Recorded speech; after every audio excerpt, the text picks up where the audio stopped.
people?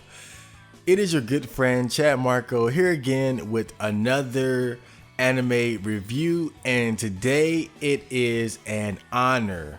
It is a privilege to review none other than Cowboy Bebop. I mean, arguably the best anime ever made. Now, I'm sure that's gonna rustle some jimmies, but you know, before you get mad and send me the hate mail, let me talk about this motherfucking masterpiece. Oh my god.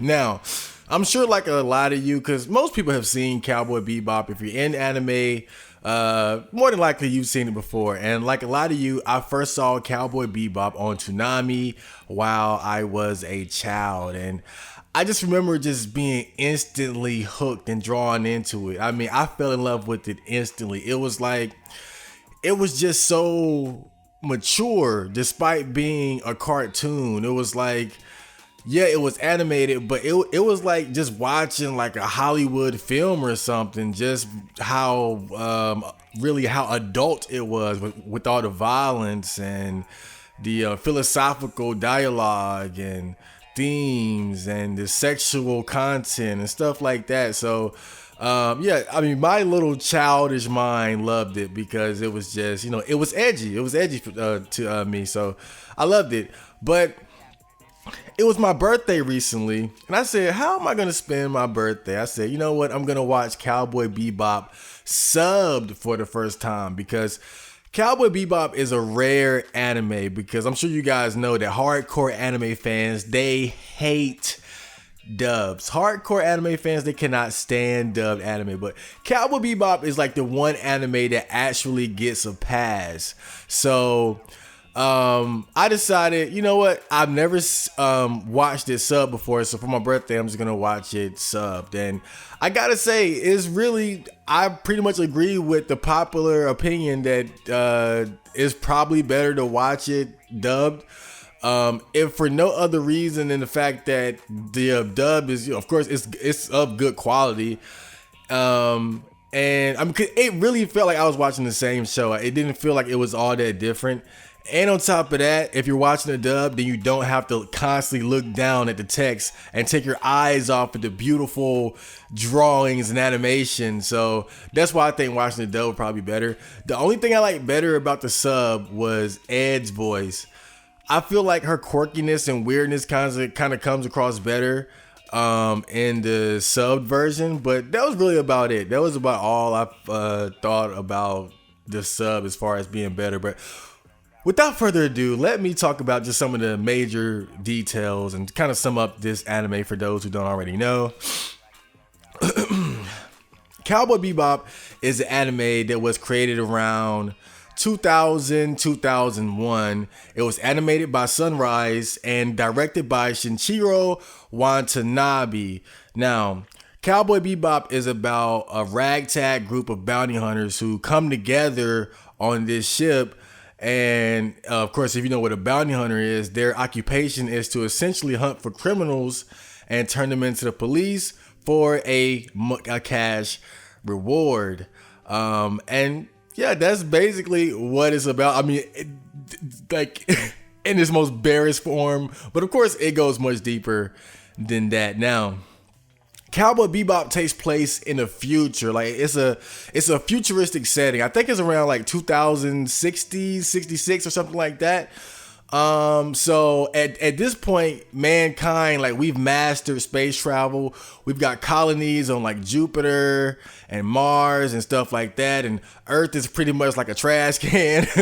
So, but the interesting thing about Cowboy Bebop is that even though it's in a futuristic setting, even though you've got like this new like new technology and spaceships and they're in space and going from planet to planet, it still feels so modern. Like it doesn't feel like, you know, like the fucking Jetsons and shit. Like it's not like they got laser beams and and fucking clones and shit. It's just like, even though there are some settings that are kind of like I wouldn't say like super futuristic, but just like, you know, like fancy casinos and big restaurants and stuff like that. and big cities, there's still like these areas that are very like really just urban and modern, like places that you could probably like you would probably see just going to like any old American city or something like that. So even though it takes place in the future, it still just feels so relevant to today. Like it's not just so far out there where it feels like, you know, like oftentimes you forget that it's really set, you know, like, well, it was made in like what, 2000? So at the time it was like 60 years in the future or something. Like you forget like that time gap is there like a lot because of just how, you know, it doesn't have like that feel of like humanity and life has changed that much. I mean, people still got guns, people still go to bars, people still live in cities. Like it's still like, you know, even though so many things have changed, things are still the same. Like that's how Cowboy Bebop feels. Like that's how that world feels. It's like cyberpunk. It's like a mixture of futuristic but also like modern day feel vibe, you know? Now, another interesting thing about Cowboy Bebop is it's episodic.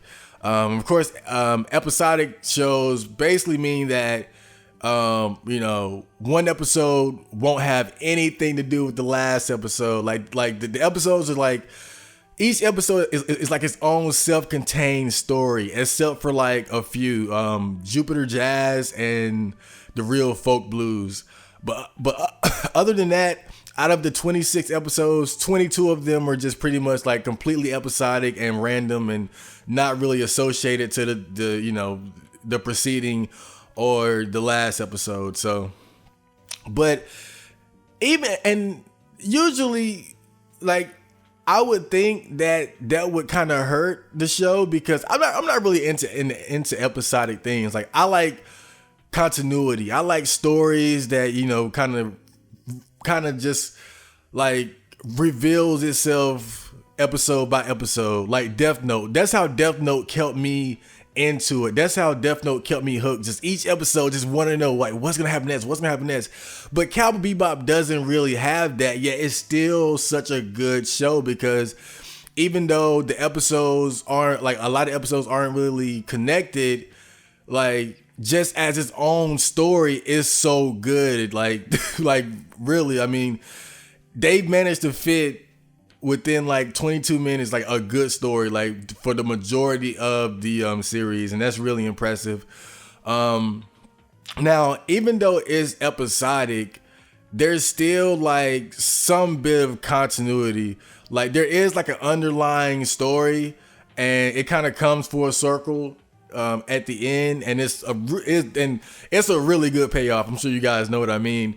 But I feel like it works because even though it's episodic, like what they do is like, as far as like the main cast, even though it's episodic, it's like almost every episode kind of just reveals more about the main cast and their past and their motivations and what kind of person they are. So even though the stories are kind of unrelated, you learn more about the main cast. You learn more about the world that they're in and you know what's going on in the shadows, just bit by bit by bit. And I think that's what helps kind of connect it all and make it come full circle, even though the stories are just so random. I mean, you go from fucking, you know, one episode is about Ed getting the whole crew high on mushrooms, and then you got an episode about people trying to upload their consciousness into a fucking cyberspace or whatever. Like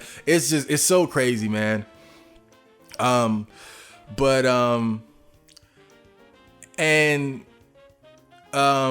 up, I got some notes here. But yeah, it covers like a wide range of like of themes, you know, and that's another thing that makes it good. And I think that's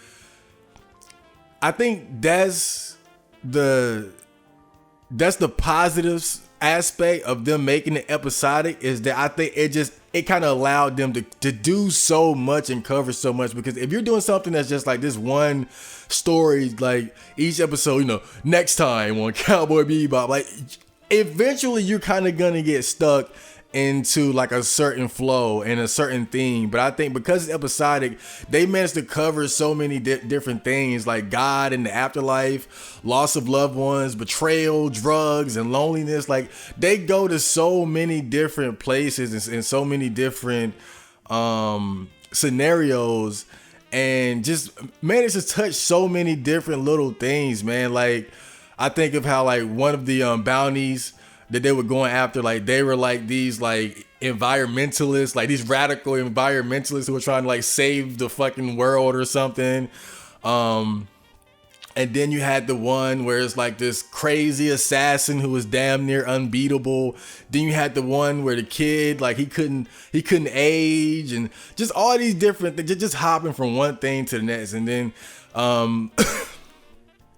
it allowed them to just do so much. And I think that's the good thing about its episodic nature. And they still managed to kind of create like an underlying story along the way by stuffing in episodes like Jupiter Jazz, and I think it was like episode 5 or 6 when we first see Vicious, and yeah, like, and then of course towards the end at the Real Folk Blues. But yeah, and so far I've talked mostly about like the setting and story and stuff like that. But of course, Cowboy Bebop is pretty fucking action packed as well. You've got everything from martial arts to gun fights and even mech battles. I think they're called mono racers or whatever, but they're like these little like jet fighters that they use in space or just in the air, and it's like it's for like air combat sequences and stuff like that. But really, all of it is just so well animated and well done. I mean, like I said, every fist fight, every shootout, every mech battle, everything is just top notch, top quality shit, man. Okay, so I summed it up, but now I'm going to talk about the characters, because I feel like that's really where I can get to the meat of what Cowboy Bebop is. Okay, now we're going to talk about the main cast of Cowboy Bebop. Now, the main character is named Spike Spiegel. I believe he's like 27 years old. And I mean, without a doubt, one of the coolest anime characters ever, man. Like, alongside the greats like Kamina and Vegeta. I mean, this guy, he's just a certified badass. He's like John Wick before John Wick. You know what I mean? But Spike is, well, in his past, he was a member of one of the most dangerous crime syndicates in the universe. Should I say universe? Because it's not like that. like I don't think they've expanded across the whole universe. But he's like he was a part of a crowd like the most dangerous crime syndicate in space, in known space. And I think they're called the Red Dragon. And yeah, he was a member of the Red Dragon crime syndicate. But it got to a point where he no longer wanted to be a part of it. He fell in love with a young woman, and he wanted to have like I guess what you would call a normal life with her. And so he wanted to kind of escape from it all. But that didn't go exactly as planned. She disappeared, and he's basically now on the run from the crime syndicate.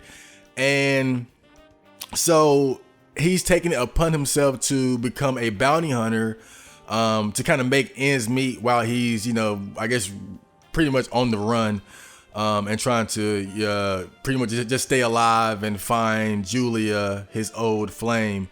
But Spike, he's, as far as like his personality is, like he's really like calm and cool, like real chill, but also like aloof. And like he has like this vibe, like he's always like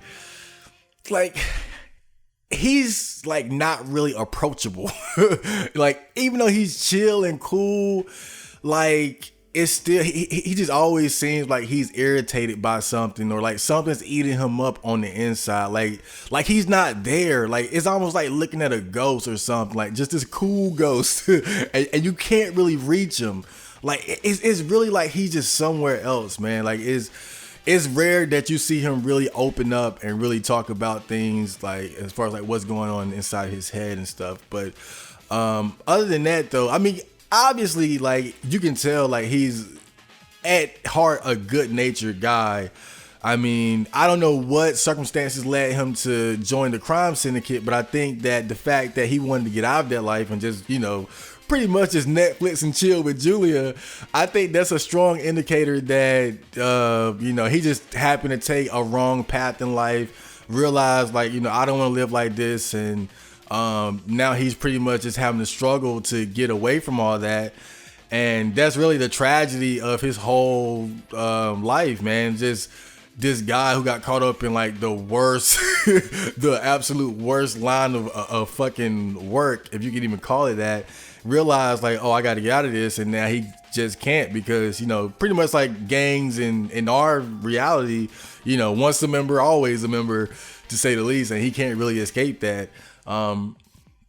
And of course, him being the main character, as you would imagine, like he's a great fighter. His fighting style kind of reminds me of like Bruce Lee, like Jeet Kune Do, be like water, and all that shit. But yeah, he's a great fighter. He's good at just kicking ass, and also he's wonderful in a gunfight, as you would imagine. Him being a former high-ranking member of one of the most dangerous crime syndicates in the universe. But yeah, and he's also very good with his mono racer space jet thing. Just all around, just a badass. I mean, any situation he's in, he's pretty much equipped for it. Like he's just like he's like just like a mad dog. Like I would say, out of like the whole crew, he's really the muscle. Like he's the one that you can just throw in any situation and you're just gonna see explosions. You're gonna see people getting knocked out. You're gonna hear gunfire. Like he's really just the muscle of the crew, like the calm, cool, but very efficient killer and fighter of the group. But yeah, that's basically Spike in a nutshell. Then there's Jet. Now, Jet, I would say Jet is more like the stability of the crew. Jet is an older guy. You look probably like, I guess you would say like early 40s, late mid 40s, something. I'm assuming he's in his 40s. But yeah, he was a former cop, and things happen, and he kind of, I'm not sure if it was after, because there was the episode where they revealed in his past that he got shot in the arm and betrayed by his former partner. So I'm not sure if that was the catalyst that led him to quitting the police force or not. But for whatever reason, he stopped being a police officer and became a bounty hunter. He got this big ship. I think it's a fishing boat, actually, like a fishing boat, ship, spaceship, whatever, however the fuck that works. And he ended up teaming up with Spike. And I was thinking about it. I was like, man, like Jet is really like the fucking rock of that crew, man. Like Jet is like the stability of the group, the glue that holds it all together, man. Because I think because of his background as a police officer, like he's more like level-headed. Like he's not as reckless and hot-headed as Spike is, and I feel like that's why they complement each other that way. And that Spike is the one that can, like he can turn it up to 100 in an instant and just go crazy with the best of them. But Jet is the one that can kind of like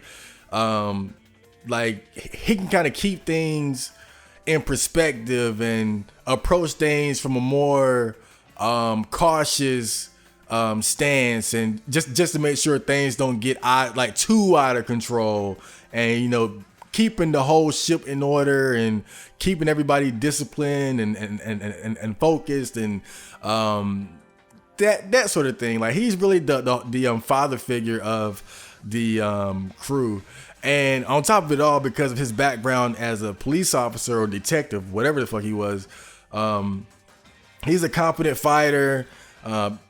As far as like hand-to-hand combat, I don't think he's as good as Spike, but he's good with firearms and gunfights and all of that. But it's just that he's a little older and he doesn't have like that finesse that Spike does. But he's more than capable of handling himself in pretty much any type of situation. He just is pretty much like a slower, older version of Spike as far as like combat ability is concerned.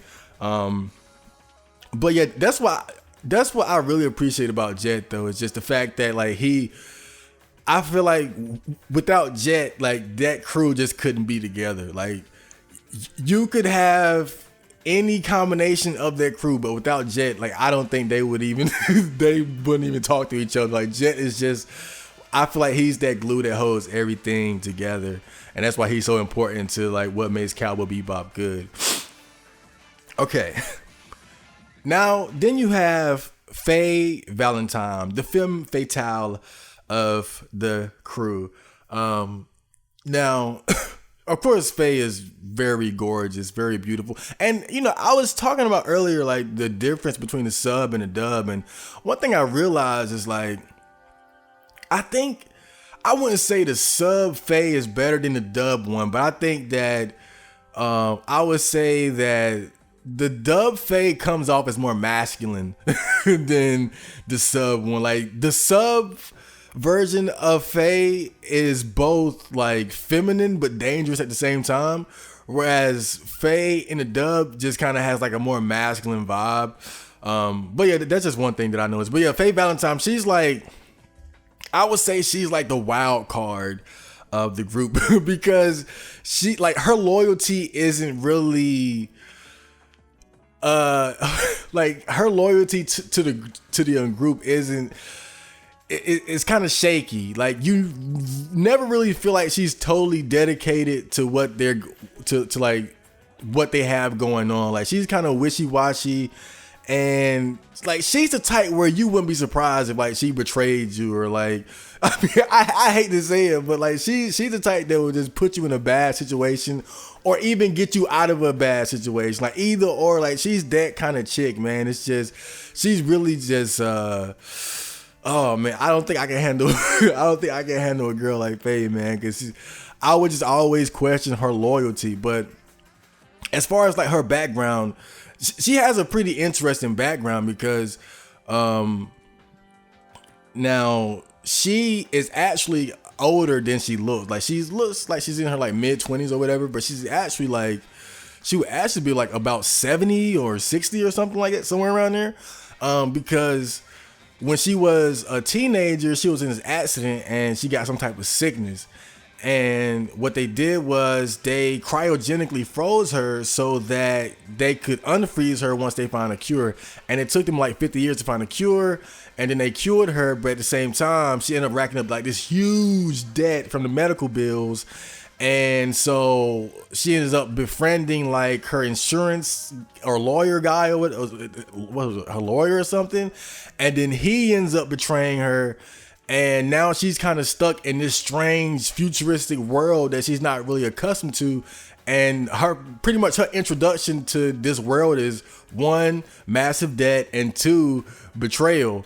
And so that really kind of like and that's a crazy thing about Faye, man. Like I never really thought about like how like her past made her who she is now. Like that's why like even though I was just talking shit about her not being loyal, like it made sense because when you look at where she comes from, I mean, because she's in this unfamiliar environment, and the first thing that happens to her is that she's betrayed. So I think that's why she's the way that she is, like kind of untrusting and always trying to, just bouncing from one place to the next and just trying to pretty much just scavenge and survive any way that she can by using her looks as well as her combat expertise. Now the thing about Faye, even though she's a girl, like she can fight, she can handle a gun. Like, she can really handle herself. Like, you never really see her looking bad in a fight. Like, she's definitely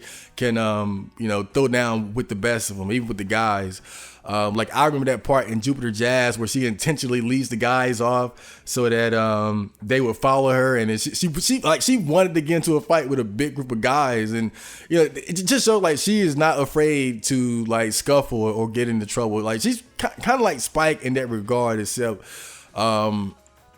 She's just a girl, but she like, she's the type to really look for trouble, and that's really one of the craziest things about her. But yeah, but I never respected Faye as much as I do now. Like, it's crazy, and that's why you gotta like rewatch stuff sometimes, because then you look at things from a different perspective. And now that I've watched Cowboy Bebop again, and I pay more attention to Faye and why she is the way that she is and her background and all that. Like, man, I really appreciate her as a character now, just because of now really understanding why she is the way that she is and how much she probably had to go through to go from this pretty much a scared child, to this woman who's capable of really standing on her own 2 feet in the most dangerous line of work in the in that world or whatnot, being a bounty hunter or whatever. Because of course she had to learn how to fight, she had to learn how to shoot a gun. Like, she had to do all this shit herself to learn how to survive, and that's why I have so much more respect for Faye now that I watched it again and really analyze her character. But yeah, Faye's awesome, man. Okay. Now the next character is Ed. Now Ed is I won't say little girl. She's a girl. I would guess her age got to be about what, like 12? She got to be about 12 or something like that. I'm not exactly sure, but yeah, she's like this weird, quirky, strange girl, man. Like, but essentially, like, she's a combination of like the comedic relief of the crew, but also the hacker. Like, she's like, her role as far as being a part of the crew is because she's so good with computers and the internet and cyberspace and hacking, she's able to kind of get them out of situations that brute force and muscle and bullets can't get them out of. Like, she's the one that can get them information that'll be hard to get, or hack into something, or anything dealing with technology. Like, she can give them the edge on that front, and that's really her role as far as how she benefits the rest of the group.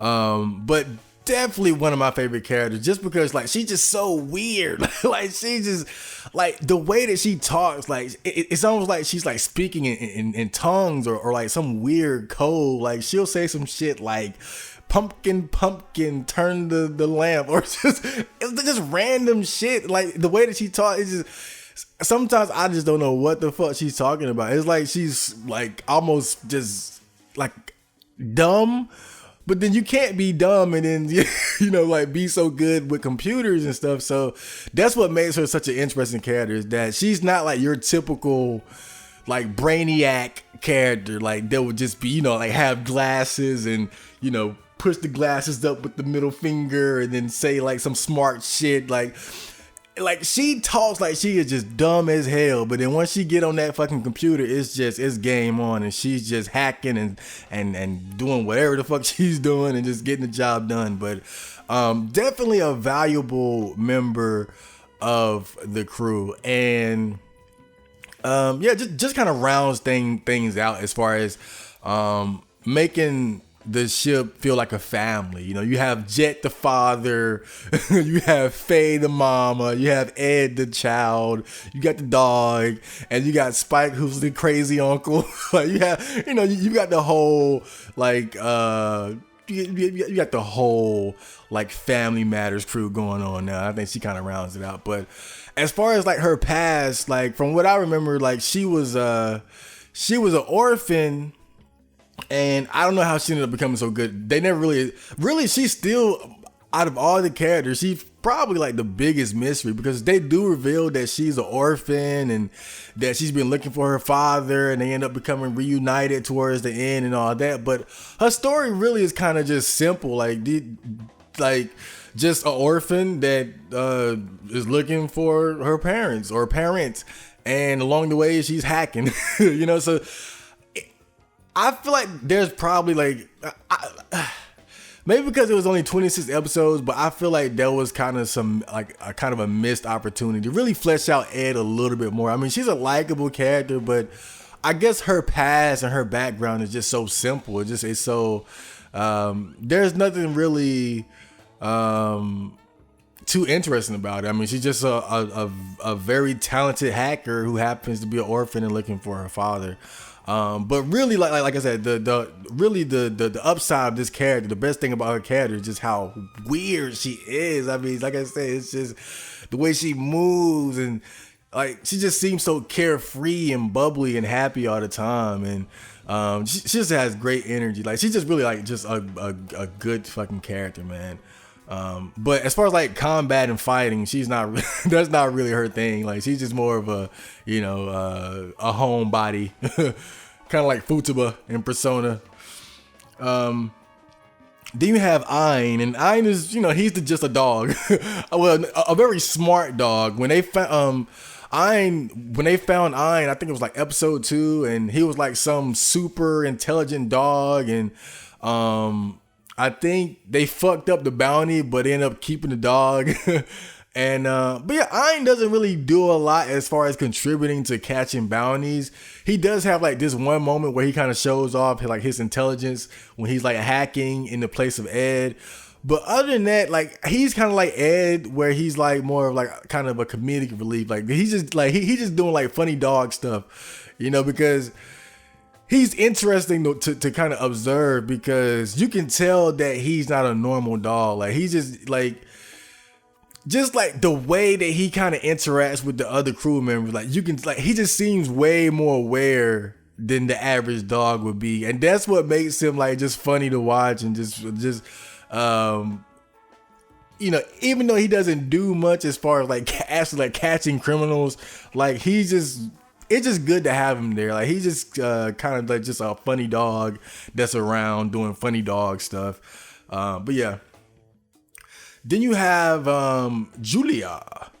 Now Julia, you don't really see her a lot throughout the, you know, because she's just a part of Spike's past. Well, his old flame. But yeah, Julia she's pretty much the woman that Spike fell in love with in the past, and then they ended up becoming separated. And pretty much her and Spike are on the run from the crime syndicate that they kind of escaped from, and they're trying to reunite with one another. Now she's a very dangerous woman like Faye, but she's not as I don't know, like Faye has this whole, I don't know, like Faye is more like Ichi. You know, like she got the cleavage hanging out, like she's like she's just eye candy, and her personality is kind of crude, and she's kind of rash, and you know, Julia's more womanly. That's the best way I can describe. Like she's really like just like they said, like she's a normal woman who just happens to be dangerous, whereas Faye is a dangerous woman and she has like a dangerous attitude to match it. But yeah, just really just a normal ass woman who's dangerous, and Spike happened to fall in love with. Not much to say about her. Then you have Vicious. Now Vicious is like the main villain of the series. He is the Frieza, the Shishio, the who are some other anime bosses? The Kaiba or Pegasus. Like, yeah, what, dude? I gotta say something though. Like, what is it with fucking white hair and villains in anime? Like Griffith, you know? I mean, it's so many like white hair villains in fucking anime, dude. I don't get, like, what is it about the white hair thing or the silver hair, whatever the fuck it is. something about those guys, man. Like they're no good. Never trust a silver haired guy, man. They're never any good. But yeah, Vicious is like the main villain of the primary antagonist of Cowboy Bebop. Now, Vicious was a part of the same crime syndicate that Spike was a part of, and it's through flashbacks you kind of see that they had like I wouldn't say they were like friends, but I think just through like it seemed like they had like a mutual respect for one another, because they were both so efficient at killing, and they kind of had that in common. They had each other's back. But once Spike wanted to get out of it, Vicious, I guess that just said, well, you want to get out? Fuck you, like die. So that pretty much ruined their relationship. And, of course, Vicious stayed with the syndicate. And throughout the course of Cowboy Bebop, Spike and Vicious, they ended up kind of coming across one another. They have like a fight here and there, or an encounter here and there. And those episodes really fleshed out like Spike's past and his relationship with Vicious. But yeah, Vicious is like Spike without the humanity. like Spike, as much of a killer as he is, as much of a tiger, a wild animal as he is, like he still seems like a good natured guy underneath it all. But Vicious isn't that at all. Like Vicious, as his name implies, like he's really a vicious motherfucker. It's just like he's all about killing. He's selfish. He's just all about himself, and like he just doesn't really care about, has no regard for human life,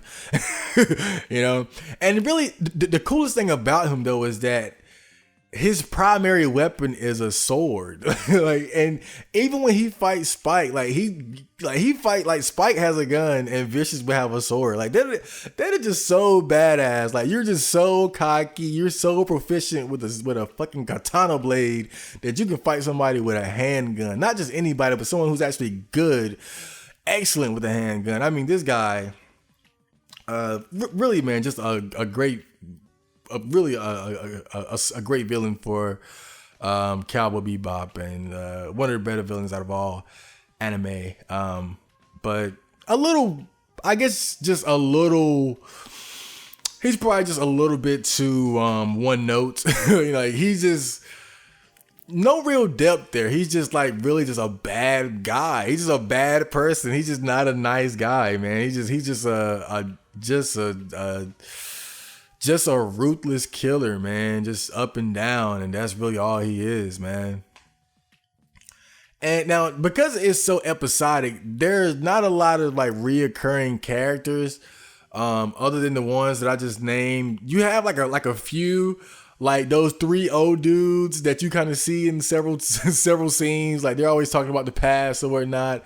Then you have like the bounty hunter show guys, like the black guy and the girl with the cleavage, who they host a television show where they that bounty hunters watch to see like new bounties and stuff like that. Then you have like the doctor that kind of patches them up when they get hurt every now and then, and like that Indian chief dude who's always like speaking in encrypted messages and whatnot, little Indian shit. I don't know what he's talking about. But yeah, not a lot of reoccurring characters throughout this, and like I said, because it's just so episodic. But like I said, the good thing about it is that because of that, you get so many different characters. I would talk about them, but it's too many to go over. So I just talk about like the main cast. Now, next, I'm going to talk about the good, the bad, and the ugly. Stay tuned. Now, let me collect myself. Now, let's talk about the good. What I like about Cowboy Bebop, and there's so much to like. Now, first off, Cowboy Bebop has some of the most consistently good animation I've ever seen to this day. I mean, every episode, bro, and no lie, like no exaggeration, every episode is as well animated as an anime movie, dude. I'm telling you, like, cause when you watch an anime movie, you can tell like that, like everything just looks better because all the budget just goes into making like this 1 hour and 30 minutes look as good as possible instead of spreading the budget throughout like 20, 40, 50 episodes or whatever. But this is a show that like I think back to like, something like Naruto or Dragon Ball Z where you can find just so many like shitty frames, like just the ugliest frames and animations and just straight doo-doo animations and but Cowboy Bebop just it doesn't have that. I mean, I even think back to like Gurren Lagann, man, like Gurren Lagann episode 4, like need I say more? Like that, oh God, I'm still mad at them for that bullshit. But who the fuck drew that, man? It's like they said, okay, we're gonna get grade schoolers to draw and animate episode 4 of Gurren Lagann. But yeah, man, you get none of that with Cowboy Bebop. Every episode is beautifully animated, beautifully drawn. I don't know if they use like computers or hand drawn or whatever, but it is fucking gorgeous. I mean, and every like the martial arts, the fighting scenes are just fluid and awesome. Some of the best you'll ever see in anime to this day, dude. Gunfights with great choreography and the space battles, like they're cool. Like everything about the animations are just good. And then the characters, like what I like about it also is like the character designs, like they like some of them look very anime, like Ed and Faye, but then you have like more realistic looking characters, like that black dude from Mushroom Hunting, the Jamaican and the one with the purple suit. Like they had like such realistic facial features. And also like who was it? Abdullah Hakim, and like just some of the characters just like they like just drew like more realistic human faces and bodies instead of like the exaggerated, simplified, like typical anime shit. Like it was the characters just look so human as far as like their facial features and the way their bodies are shaped and everything. Like it's so down to earth and human instead of that typical anime style of drawings. There are some anime-esque characters, but for the most part, like they're just drawn so like with more realistic anatomy, and I think that helps. And then you have like just all these different settings. I mean, because like I said earlier, it's like cyberpunk, so you got like futuristic, high class restaurants and casinos that prove that capitalism is still well and alive, but then you also have like slums and these dilapidated areas, and then you have like these moody like kind of like just normal towns with like little shops and churches and shit, and then you have what was it, Jupiter, the Jupiter Jazz episodes where it's just snowy, like just really like just chill, kind of like industrial slash like towny area. Like man, it's just so like everything from the characters to the backdrops are just beautiful and just have like just it's so many different vibes, man. And then on Earth, like it's just looks like shit. It's like desert. Oh man, but like I said, it's just beautiful all around, man. Just some of the best anime artwork and animation ever, dude. And on top of it all, it has a superb soundtrack. I mean, again, to this day, Cowboy Bebop has one of the best soundtracks ever. I mean, now one thing I can always appreciate is a good opening and a good ending, but a good opening sequence. And Cowboy Bebop has just again, that has to be. Oh, dude, now earlier I said Cowboy Bebop is arguably the best anime ever. And we can argue about that, but to me, there is no debate about what's the best opening out of every anime. It is Cowboy Bebop without a. Come on, bruh. Come on, bruh. I don't give a what.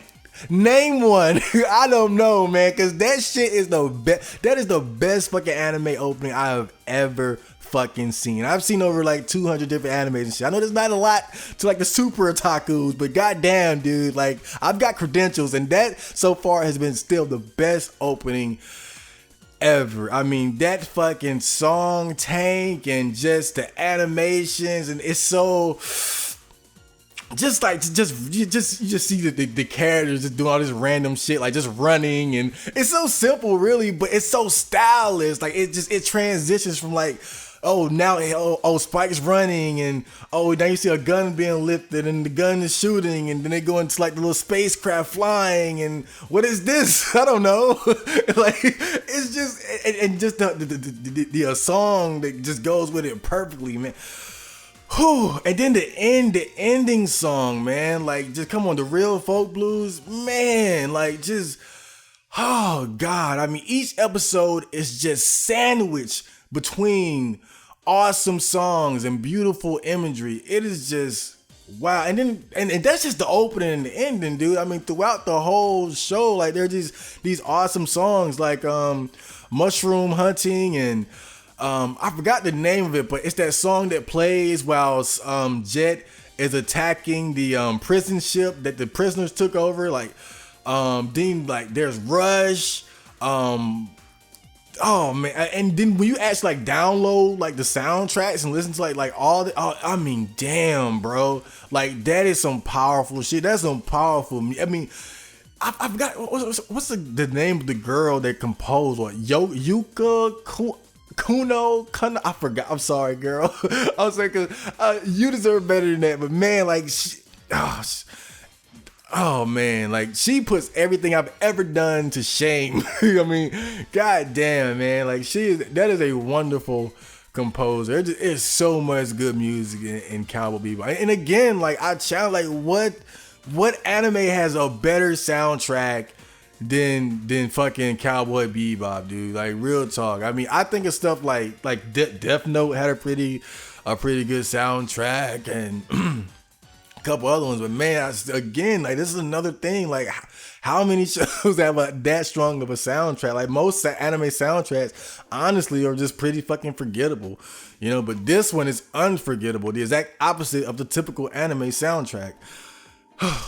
Now, also, exceptional writing and dialogue. I mean, because even though Cowboy Bebop is pretty action-packed, there's a lot of downtime too. There are a lot of sequences where they're just chilling on the ship, bantering with one another, or they're going through some city or town looking for information, trying to find the next bounty, talking to an old friend or an old acquaintance. Like there's a lot of like just simple dialogue sequences where people are just talking, but even those are like I'm even during like those downtimes where there's not a lot of action, I'm still like laser focused. And dude, like this was like my 5th time watching this shit, like 4th or 5th time watching it, and still like I never zoned out. I never like lost interest or felt. I was completely glued into what was going on still. Like even though I already knew what was gonna happen in most of these episodes, stuff like that, like it was still fresh in my memory. I was still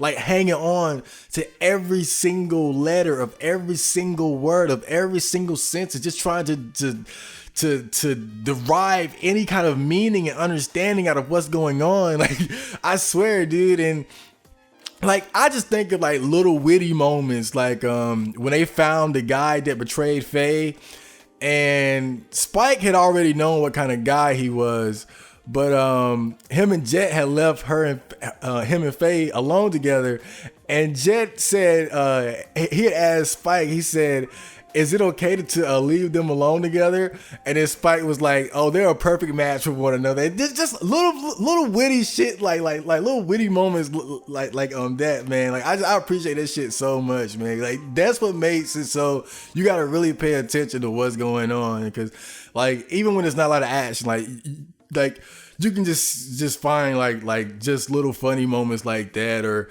they might have like some type of deep philosophical conversation or something, or like telling some type of tale with the moral to it or whatever.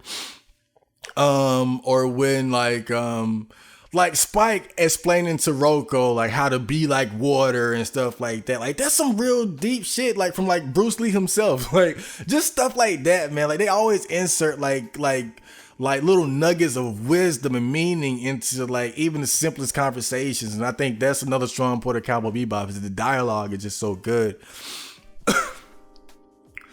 And also memorable characters and when I say memorable, I don't just mean like their personality, but also just the way that they look, man. Like you got like these awesome looking characters like Andy, who's like a cowboy version of Spike, and then you have Abdul Hakim, who's like this big imposing black guy. I kind of assume that they kind of base him off of like the that tall black fighter from what is the one of those fucking Bruce Lee movies. I forgot which one.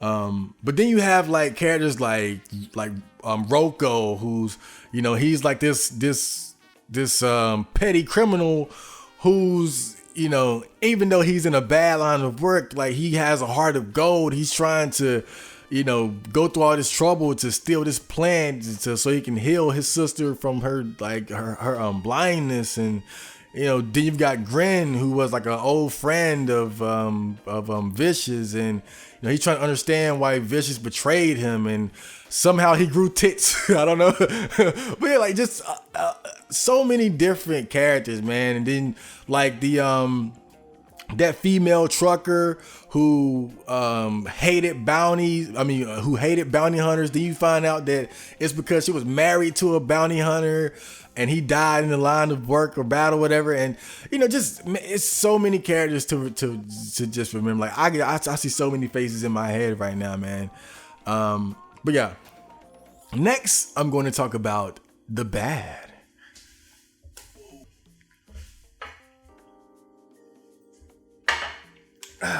Okay. Now the bad. There is no bad. No, I'm playing.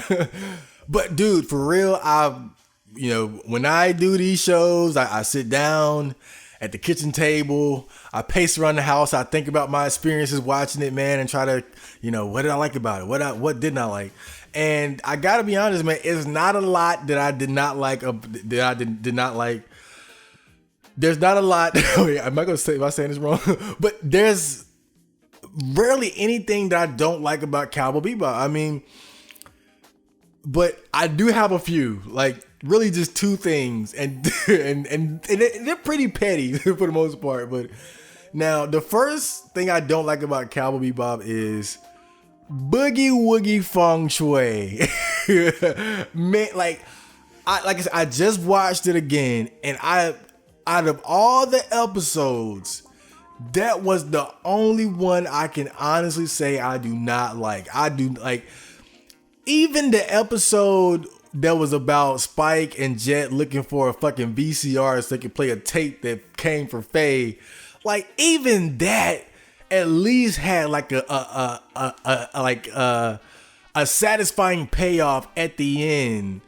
And seeing like that VCR, that VCR guy, like just talk about like old technology and stuff like that. Like there was still value in that episode, even though it wasn't the most action packed. And it had a pretty good punchline as far as like them finding the actual, like, well, not finding, but end up getting the device necessary for playing the tape and watching. Of course, you should know what happened in that episode, but because as I was watching it, I was like, this is probably the weakest episode of Cowboy Bebop, but I still kind of like it. But then Boogie Woogie Feng Shui came, and I was like, yo, this is probably the one episode that I honestly just do not like.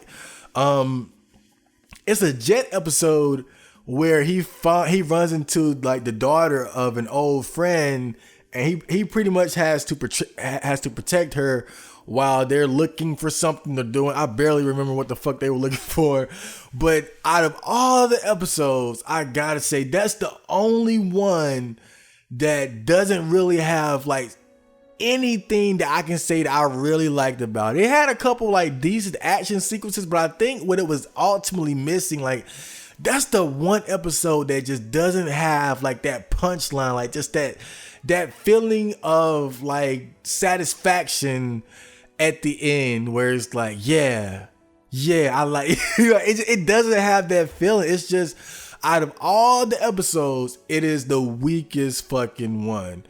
Like, I wouldn't say it's bad. It's just that it didn't have.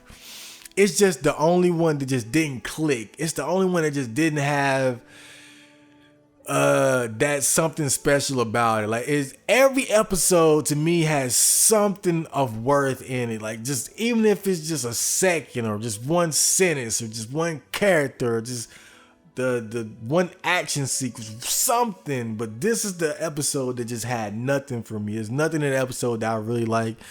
Bare bone action sequences that you can kind of come to expect from Cowboy Bebop, and since it's so beautifully animated, you know, it's like, you'll take it, but still, like, it's definitely the weakest episode out of them all.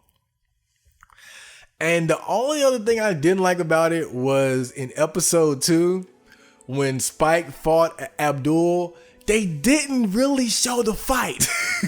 That upset me, because of course that's basically Bruce Lee versus that blind dude from that Bruce Lee movie, right? Like that's Spike versus that guy. That's what that was supposed to be, right? But they didn't really show it. Like they kind of like right when they started fighting, like they kind of cut away and show some other stuff, and you kind of see them fighting like kind of like they're kind of like off in the distance, so you can barely see what's going on. But they didn't animate that fight the same way they animated, like, say, the fight between Spike and Azumov.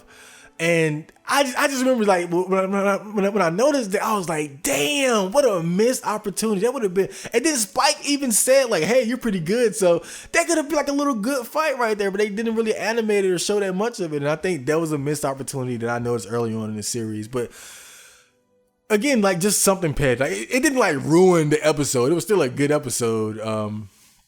But that was just something I noticed. But I'm telling you, man, I just watched this shit, and that's really the only two things I did not like about it. That boogie woogie feng shui and the fact they didn't really show the Spike versus Abdul fight or flesh it out. And yeah, that's about all I didn't like about Cowboy Bebop. Now I'm going to talk about my 5 favorite episodes. Stay tuned. Whew.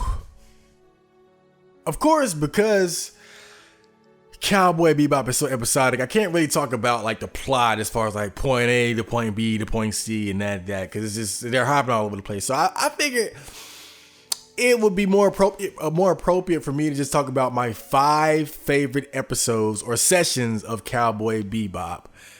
Okay, number 5, it's got to be Mushroom Samba.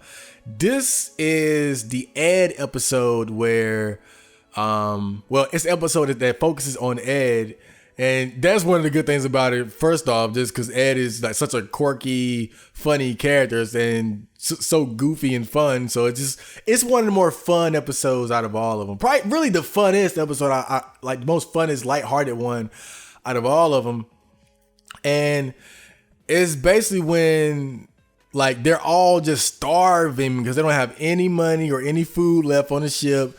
And so they ended up kind of landing on this desert type, like Western planet or town in this like desert town or whatever. And they send Ed off to look for food or money or whatever. And she ends up finding a bag of mushrooms. she ends up finding mushrooms, and she brings them back to the ship. And like, now she had Ayn with her, and she noticed that when Ayn ate the mushroom, he was acting weird. So she basically like tested the mushrooms on the rest of the crew. And that's one of my favorite things about this episode is that like Ed really like had them fucked up, like tripping out, like. This, like, they really had them motherfuckers tripping off shrooms. Like, I never noticed it as a kid, but when I got older and watched it, I realized, like, yo, like, these motherfuckers high on shrooms. Like they tripping, they were tripping like balls for real, dude. And I can't believe they really implemented that because Japan is so anti-drug, more anti-drug than just about anything. But they, really the fact that they fit that in there, man, somewhere like really, like they're really high on drugs. I really just appreciated that. And the character designs, like I guess being an African American, I appreciated that everybody in this episode was like dark skinned. Like even Ed is like has a really strong tan. Then you have like that beautiful voluptuous black lady bounty hunter with the fro, and the black guy who's looking for the shroom dealer who looks like a Jamaican pothead or something. Like just the whole aesthetic of that episode, man, I just love it, dude. The desert setting, the fact that it was an Ed focused episode, and they had the rest of the crew members tripping balls on the ship, and Ed was in the midst of like this big rumble to catch this shroom dealer. Like it was just a fun episode, man. It had that awesome song, Mushroom Hunting, and just an awesome episode, man. Okay, number 4 is, I believe it's pronounced Pret Le Flou, but it's the episode where Spike, he accidentally runs into this assassin. And the thing about this assassin is anybody who sees him in, assassinating, they would not live to tell the tale. Now, even though him and Spike didn't have any beef, Spike just ran into him at the wrong place at the wrong time. He just happened to see him killing some people. And so, according to his protocol, he had to kill Spike. So they have like this little scuffle, and Spike ends up getting away. But they end up finding out, like, this guy, like, he isn't just some regular assassin. Like, he's one of the most dangerous assassins really just around, man. And because he kind of has like they experimented on him to make him like superhuman, like bullets, like he has like a force field, and he can float, and he can fight, and he has like a coat just full of all kind of guns and explosives. But his one weakness is that his mind has been regressing because of all the experiments, and he kind of has the mind of a child, even though he's like this dangerous assassin, like kind of think like Kid Buu. And I love that episode because it's really just a duel. It's like this assassin, like after Spike escapes, like because he's just so good at what he does, it doesn't take long for him to track Spike down and send him a formal invitation to basically fight to the death. And this episode reminds me of the episode of Samurai Champloo where I think Mugen runs into like this crazy killer guy, and he ends up like training and meditating under a waterfall to prepare for the fight. Like it's a duel episode, and that's why I like this episode. It's just a straight up fight, like just mano a mano, and we're just gonna fight to the death, man. And of course that was just that whole fight was just crazy, man. Like they were fighting in a theme park, and it was explosions, and Spike was just being thrown all over the place, like trying to stay one step ahead of him, and ends up just beating him in the most roundabout way, man. It was just a great episode. Okay, now the next episode, number 3, is The Real Folk Blues. I mean, do I really have to explain it? I mean, now The Real Folk Blues is 2 episodes, part 1, part 2, but it's the finale of Cowboy Bebop, the climax, and where everything kind of comes full circle. And but what's so good about this episode is just that final sequence where Spike is going after Vicious. So he just dives head first into like they're like just like the heart of the Red Dragon Crime Syndicate, and he's got guns and explosives, and he just walks in, just starts shooting and blowing shit up, and he's getting shot at and shot and hurt along the way, and then Shin comes out of nowhere to help him out, and then he has the big climactic battle with Vicious. I mean, that final sequence, man, is just one of the best parts in anime history without a doubt, man. And that's why that's like number 3 on my list. That final sequence where Spike is going after Vicious, man, to kind of put an end to things, and that final battle is just amazing, man. Like, just one of the most coolest battles in anime history, man. It's short but sweet. And of course, bang, you're gonna carry that weight and all that shit. Let me get a sip.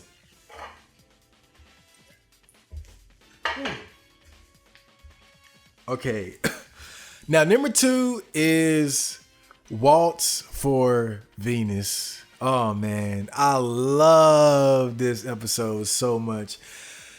And man, this episode, I cry every time. Like I cry every damn time I watch this shit, bro. Like, but enough time apart, I'm gonna fucking cry when I watch this episode, dude. Like, this episode just always, it gets me. And this time I thought I wouldn't. I was like, but man, like, oh man. But let me just talk about the episode, man. But yeah, this episode is when Spike runs into the petty criminal Rocco, and Rocco is like, of course he's involved like this gang or whatever, but he has a heart of gold. Like, he has a sick sister who's gone blind because of some sickness, and so he ends up kind of betraying or pulling a caper on this gang, I guess, that he's a part of, and he steals like this flower that can be used to heal his sister, but this flower is very rare and very expensive, so they're pissed that he's taking it. And he's kind of befriended Spike, and cause he saw Spike fight these guys on an airplane, and he's like, yo, like, how do you fight? Like, how do you do this? How do you do that? And you know, Spike and him kind of connect, like just over this moment of Spike trying to show him like how to, you know, be like water and flow and use your opponent's force against them and all that. But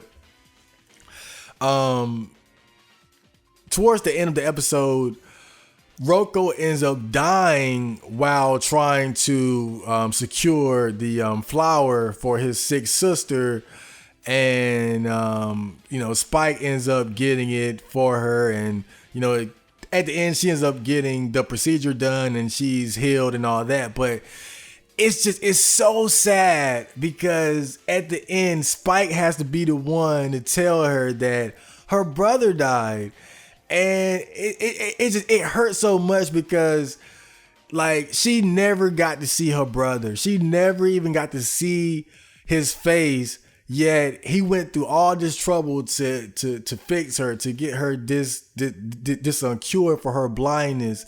And right when he does it, right when he pulls it off, he gets shot and killed.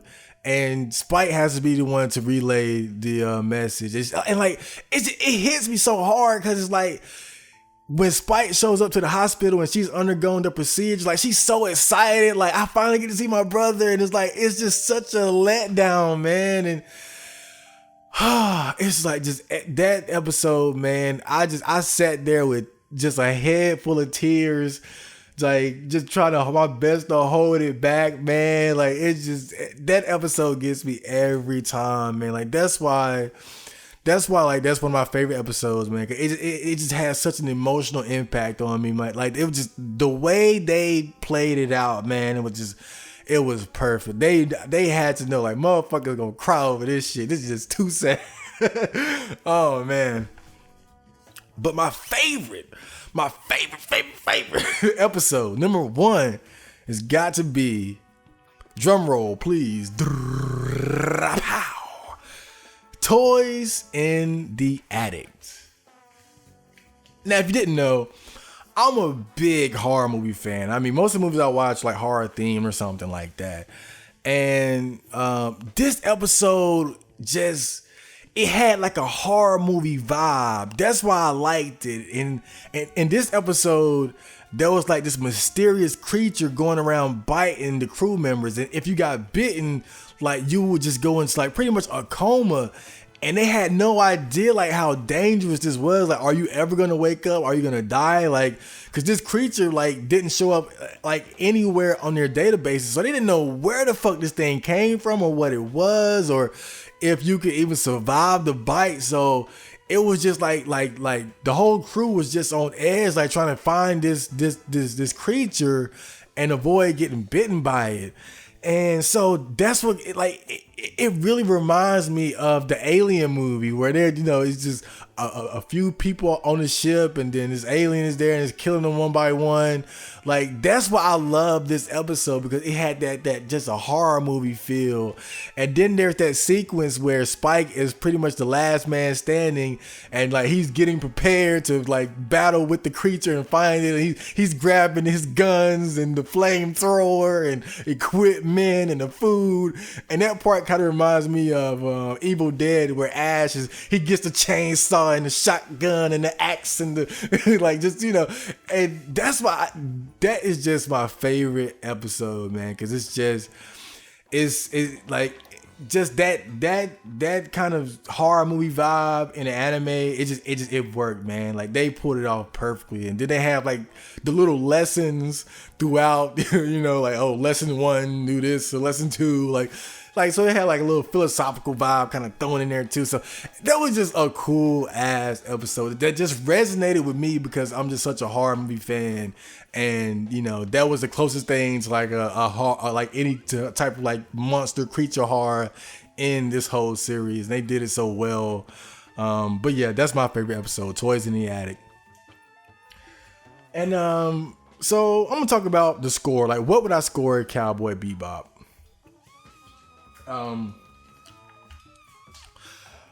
As far as the story, I would give it a 4 out of 5. I feel like its episodic nature kind of takes away from them being able to, like I said, I still feel like just continuity is better. Like, just, next time on, like, I feel like that just works better for making a more cohesive, deep story. Just, having each episode kind of relate to each other.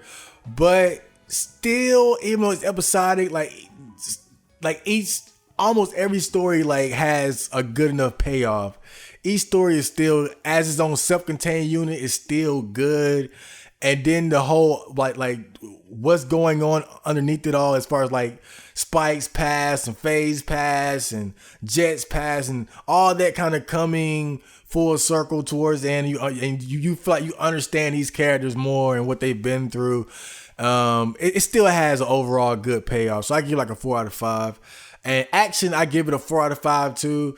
Just anytime there's action, it's done so well. But it's not the most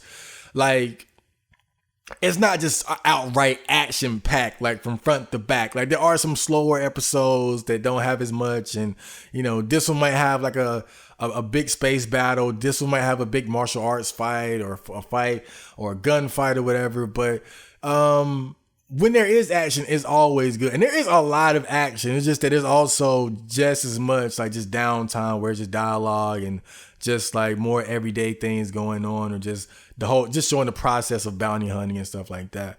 And of course, animation, I gotta give it a 5 out of 5. I mean, every episode is animated as beautifully as a motherfucking anime movie, man. I mean, yeah, I mean, and it's like I said, I'm sure if you go frame by frame, you could probably find like some quality moments, but I mean, a lot of those, you can see the quality without even stopping the damn, like even pressing pause. Like, you just see like the bad anime, like the fucking rushed animations and poor drawings. You don't see that with Cowboy Bebop unless you have to literally like stop and look for like bad frames. And like I said, every episode is beautifully animated, and it's like movie quality every time. And the music, again, I gotta give it a 5 out of 5, man. That soundtrack is just superb. It's got like a good mix of like blues and jazz and all these different genres and sounds, and you got singing, you've got just everything, man. It is just awesome. It's just awesome soundtrack. Comedy, I give it a 2 out of 5. But of course, it's not a comedy anime, so that doesn't really take away from its overall quality. But it's not meant to be funny all the time. But there are little witty, funny moments. Then you have characters like Ed and Ein. It's kind of serving as comedic relief, and just little clever remarks and things that's happening. There are little funny moments here and there, but it's not really meant to be a funny show anyway. And Ichi, I'll give it a 1.5 out of 5. There are like sexual moments there, like cleavage and that Grin's tits in the shower scene and stuff like that. But again, it's not like there's no like gratuitous, unnecessary like sexual stuff. Like even when it is sexual, like it's still very like classy, It's just, like classy, and it's just like it's done like in a mature way. It's not just like big Triple H tit, like big anime tits on schoolgirls type shit. It's just like Faye has her cleavage, and you see a couple sexy girls like Azuma's girlfriend or whatever, stuff like that. But overall, it's not like some stupid Ichi level shit. But overall, man, I give Cowboy Bebop a 10 out of 10. Yep, perfect score. And me and a friend, we were debating like giving an anime a perfect score. Like he's one of those guys that says like, "Oh, nothing is perfect, so I can't give anything a 10 out of 10." And I understand that perspective, but I feel like it's kind of it's silly because it's like if something can't be a 10 objectively, then nothing can be a 9 objectively, or like regardless of what you score, it's always your opinion. It's always your subjective opinion, and that's why even though I rarely give out a 10, I do feel like Cowboy Bebop, even though not perfect, I would still give it a 10 because for me, what a 10 represents, it's a combination of quality, but also its impact on you, like just how much you enjoyed it. So it is a subjective thing, but I feel like it's a score worth giving out because what it means. Like anything that you give a 10 or a perfect score, like someone's gonna think like, wow, this has to be amazing. And Cowboy Bebop is just, wow, this has to be amazing. I mean, Cowboy Bebop is not a fucking anime. Cowboy Bebop is a fucking movie. It is a work of art. This shit deserves a fucking Oscar or something, man, for soundtrack animation or something. Get it, god damn, man. And yeah, that is one of the few shows that I give a 10 out of 10 because not only is it just high quality, it just has such a strong impact on me, like just as far as like how much I enjoy and appreciate it. So yeah, man, I give Cowboy Bebop a perfect score, 10 out of 10. If there's any anime deserving of a 10, it is Cowboy Bebop. Oh man. Man, so sad to go now. I love talking about Cowboy Bebop, but now it's time for me to go yet again. Hope you guys enjoyed this anime review. If you haven't seen Cowboy Bebop, go watch that shit, man. The fuck is wrong with you? If you haven't seen Cowboy Bebop, where you been, man? If you've seen it, do you know how I feel about this show? Chad Marco, out.